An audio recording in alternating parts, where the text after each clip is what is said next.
Hey guys, Cassie Deputy at DeputyTribe.com. In this video, I want to talk about my top 5 ways to very inexpensively keep your family healthy during the cold and flu season.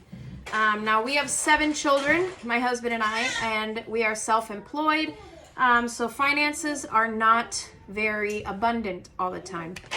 So I want to talk about the 5 top most inexpensive ways that you can keep your family healthy.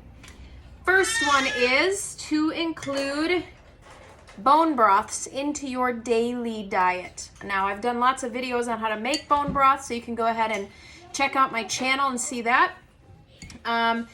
Bone broths were known as the Jewish penicillin. All throughout history, in any ancient civilization, you will find recipes for bone broths. It's actually the oldest recipes found in the world are recipes about bone broths. So that's pretty exciting.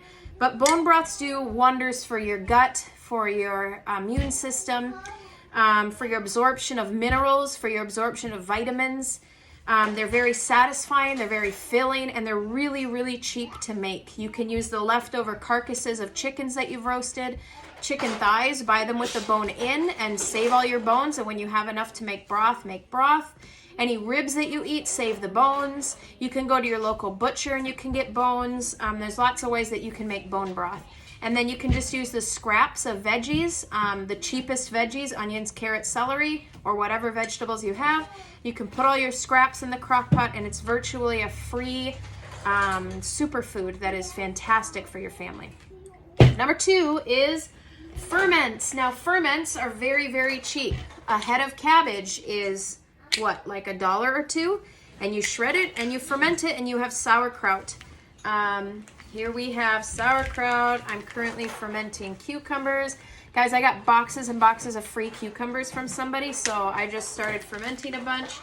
You can make vinegars. This is my pear vinegar that's been going since, it'll be 2 months. Oh, I'm supposed to strain it today.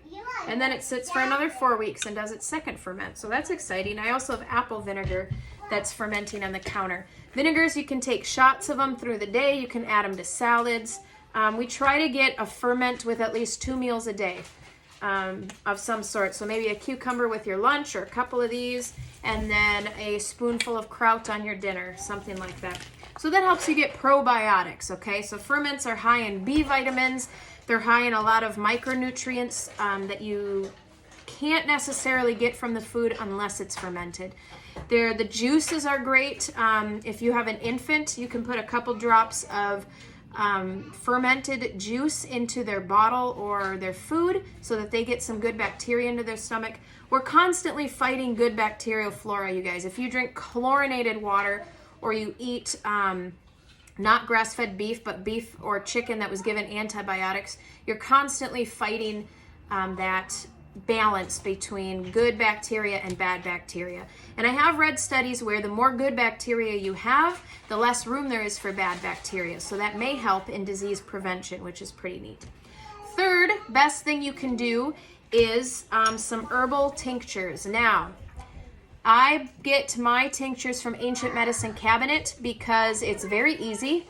And this one's elder echinacea, this one's garlic. These are the ones we take daily. If you can't afford to get these, then you can make your own. I have a promo code that you can use. I think it's Deputy 2020. I'll have to check on that. And you'll get 10% off your order if you would like to do that. I will leave those information in the description below. But if you can make your own tinctures, that's even better. But we take a dropper full of this at every meal, like that, and we take a dropper full of garlic at every meal. Both of these are antibacterial, antiviral, antifungal, boost the immune system, plus they're delicious and we like to take them. So herbs, also teas. If you can get your kids and your family drinking teas every day, that's another great way to get herbs into your diet. Fourth best thing is supplements. Now, vitamin C is relatively cheap and you can take very, very high amounts of this. Most people don't know this.